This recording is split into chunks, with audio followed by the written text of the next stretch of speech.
في 10 عام 2019 أعلن رسمياً أن جيفري أبستين الملياردير الأمريكي المدان بقضايا الاتجار الجنسي بالقاصرات قد انتحر داخل زنزانته في أحد سجون نيويورك. القضية أغلقت سريعاً، والتقارير الرسمية أكدت أن الوفاة كانت نتيجة انتحار شنقاً دون وجود شبهة جنائية. لكن بعد سنوات من هذا الإعلان بدأت تظهر تفاصيل وصور ووثائق ثم مقاطع فيديو تجعل من رواية الانتحار نقطة بداية لأسئلة أخطر بكثير من مجرد كيفية الوفاة. أحدث هذه المفاجآت مقطع فيديو تم تداوله مؤخراً، قيل أنه التقط بواسطة طائرة بدون طيار، ويظهر شخصاً يشبه جيفري أبستين داخل جزيرته الخاصة بعد أيام قليلة من تاريخ وفاته المعلن. التاريخ الرسمي لانتحار أبستين هو 10 أغسطس 2019، بينما يحمل الفيديو المتداول تاريخ تسجيل في 31 أغسطس من العام نفسه، أي بعد الوفاة المعلنة بما يقرب من 21 يوماً. وهنا يظهر السؤال الأول والأخطر: إذا كان أبستين قد انتحر بالفعل داخل زنزانته، فمن هو الشخص الذي ظهر في هذا الفيديو؟ وهل نحن أمام خطأ تقني أم أمام واقعة لم يكشف عنها حتى الآن؟ هذا الفيديو لم يأتي منفرداً، بل فتح الباب أمام موجة غير مسبوقة من الجدل على مواقع التواصل الاجتماعي الغربية، حيث بدأ البعض يطرح فرضية صادمة: ماذا لو كان جيفري أبستين لا يزال على قيد الحياة؟ ومن هنا ندخل إلى النقطة الأكثر غرابة في القصة، والتي قلبت السوشيال ميديا رأساً على عقب. خلال الأسابيع الماضية انتشرت روايات تقول إن جيفري أبستين قد يكون لا يزال حياً ويعيش بعيداً عن الأضواء، بل ويمارس حياته الرقمية بشكل طبيعي، لدرجة أن البعض قال إنه يلعب لعبة فورتنايت من داخل إسرائيل. قد يبدو هذا الكلام في ظاهره أقرب للخيال، لكن ما حدث بعد ذلك هو ما جعل القصة تتحول إلى ما وصفه باحثون بحفرة أرنب مليئة بالتساؤلات. خلال الفترة الأخيرة تصدرت وثائق إبستين الترند عالمياً بين الإعلام التقليدي ومنصات التواصل الاجتماعي. باحثون مستقلون وصحفيون ومهتمون بدأوا في تمشيط هذه الوثائق بحثاً عن تفاصيل مهملة أو إشارات لم يلتفت إليها سابقاً. وفي واحدة من الوثائق المفرج عنها رسمياً، والتي يعود تاريخها إلى 7 مايو عام 2019، ظهرت رسالة على البريد الإلكتروني المنسوب لإبستين. الرسالة لم تكن نصاً عادياً، بل إيصال شراء. الإيصال يظهر عملية شراء لعملة رقمية تسمى V-Bucks بقيمة $25.95. وهنا نتوقف قليلاً. ما هي عملة V-Bucks؟ V-Bucks هي العملة الافتراضية الخاصة بلعبة فورتنايت، والتي تستخدم لشراء محتويات داخل اللعبة مثل الأزياء والإضافات والعناصر التجميلية. الإيصال وصل إلى بريد إبستين في مايو 2019، أي قبل وفاته المعلنة بحوالي 3 أشهر. هذا يعني منطقياً أن إبستين كان يمتلك حساباً نشطاً على لعبة فورتنايت ويستخدمه فعلياً. هذه المعلومة التي بدت بسيطة في البداية تحولت لاحقاً إلى مفتاح القصة بالكامل. أثناء البحث في الوثائق عثر الباحثون على رسائل أقدم تعود إلى عام 2014، وهذه المرة من منصة يوتيوب. الرسائل كانت إيصالات شراء رقمية لفيلم بعنوان فرينزي. الأهم هنا أن اسم البريد الإلكتروني لم يكن مخفياً، بل كان ظاهراً بوضوح، واليوزر نيم المستخدم كان LittlestJeff1. بمراجعة قائمة الإيميلات المنسوبة لإبستين في ملفات وزارة العدل، تبين أن هذا الإيميل يعود إليه بالفعل، مع وجود تشابه واضح بينه وبين بريد آخر معروف له. وهنا جاءت الفكرة التي قلبت القصة رأساً على عقب.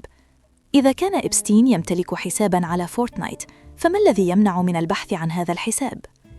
الباحثون توجهوا إلى موقع متخصص يدعى فورتنايت تراكر، وهو موقع يقوم بأرشفة حسابات لاعبي فورتنايت وتتبع نشاطهم وإحصائياتهم عبر السنين.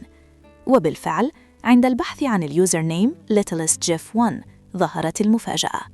يوجد حساب بهذا الاسم بالضبط، والحساب لم يكن قديماً ومهجوراً، بل نشطاً حتى السنوات الأخيرة. البيانات أظهرت نشاطاً في أعوام 2024 و2025 و2026، أي بعد وفاة إبستين المعلنة ب4 سنوات تقريباً. ليس هذا فقط، بل إن بيانات الموقع تشير إلى أن الحساب كان يلعب من إسرائيل. مرة أخرى، السؤال يفرض نفسه بقوة: كيف يكون حساب شخص متوفى منذ عام 2019 نشطاً بعد ذلك بسنوات ويلعب من موقع جغرافي محدد؟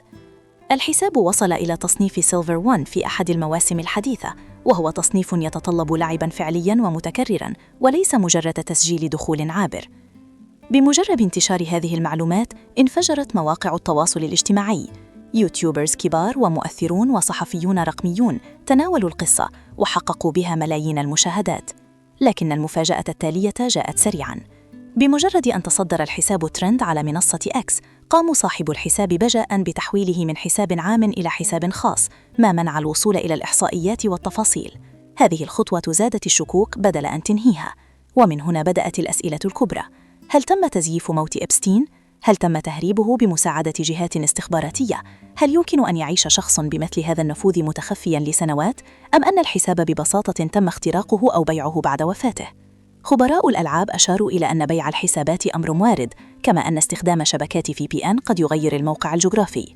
لكن في المقابل هناك من يرى أن تزامن كل هذه التفاصيل يجعل من الصعب اعتبارها مجرد صدفة عادية. حتى الآن لم تصدر شركة أبيك جيمز أي بيان رسمي يؤكد أو ينفي ارتباط هذا الحساب بإبستين، كما لم يصدر أي توضيح رسمي من الجهات القضائية.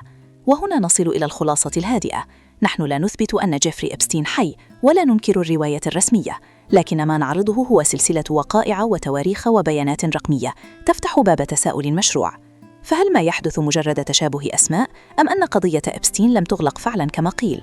السؤال الآن ليس ماذا نصدق، بل لماذا لا تزال هذه القضية ترفض أن تموت؟ مقزز جداً ومرعب إلى درجة يعجز العقل البشري عن استيعابه. تفاصيل إن ثبت جزء بسيط منها فقط، فنحن لا نتحدث عن مجرم عادي ولا عن فضيحة أخلاقية عابرة، بل عن شبكة مظلمة، جزيرة مغلقة، طقوس غريبة وشخصيات نافذة وصور ووثائق. كلما خرجت للعلن زادت الأسئلة بدل أن تقدم إجابات. ما الذي كان يحدث فعلاً داخل جزيرة جيفري إبستين؟ ولماذا تبدو كل خيوط هذه القصة وكأنها تقود إلى ما هو أعمق وأخطر مما نراه على السطح؟ قبل أن نغوص في هذه التفاصيل الصادمة، لا تنسى دعم الفيديو بالإعجاب والاشتراك في القناة ومتابعة الفيديو حتى نهايته، لأن ما ستراه وتسمعه الآن يكشف حجم الرعب والقرف الذي ظل مخفياً عن العالم لسنوات طويلة. مع تسريب دفعات جديدة من الصور ضمن ملفات وزارة العدل الأمريكية، بدأت تتكشف مشاهد غير مألوفة من داخل منازل وجزر جيفري إبستين، مشاهد لا يمكن تفسيرها على أنها مجرد ذوق فني غريب أو تصميم داخلي غير تقليدي. من بين هذه الصور ظهرت لوحة مثيرة للجدل بشكل صادم تظهر الرئيس الأمريكي الأسبق بيل كلينتون مرتدياً فستاناً نسائياً داخل ما يفترض أنه أحد منازل إبستين. وجود هذه اللوحة داخل ممتلكاته فتح باباً واسعاً للتساؤلات حول طبيعة العلاقة بين إبستين وشخصيات سياسية نافذة، وحول الرسائل الرمزية أو النفسية التي كانت هذه الأعمال الفنية تحملها داخل هذا العالم المغلق. وفي صورة أخرى لا تقل غرابة، ظهر تمثال لامرأة شابة ترتدي فستان زفاف معلقاً بحبل داخل درج شقة جيفري إبستين في نيويورك. تمثال زفاف معلق في درج خاص، مشهد يثير تساؤلاً مباشراً: ما الغرض من وجود تمثال بهذا الشكل في هذا المكان؟ وهل كان مجرد قطعة فنية أو رمزاً لطقوس أو أفكار مظلمة كانت تمارس داخل هذه المساحات؟